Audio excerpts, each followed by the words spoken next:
مختلف وسوسے آتے ہیں۔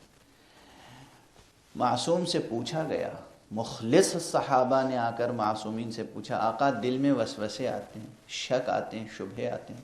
کہا دیکھو اللہ کے بارے میں، رسول کے بارے میں، دین کی بنیادوں کے بارے میں اگر شک شبہے دل دماغ میں آئیں، دل دماغ میں آنے سے کوئی روک نہیں سکتا۔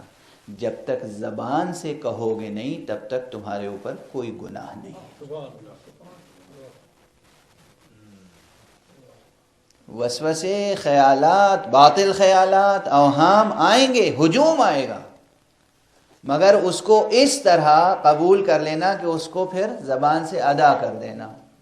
اللہ کی شان کے خلاف کوئی بات کہہ دینا، اللہ کی مصلحتوں کے خلاف کوئی بات کہہ دینا، ہے دل میں آ رہی ہے بات، دماغ میں آ رہی ہے بات، وسوسہ شیطانی ہے۔ انسان کی اپنی جہالت ہے، نفسانیت ہے، بہت سے اسباب ہیں، مگر زبان سے کہنا گویا دو فرشتوں کو گواہ کرنا ہے۔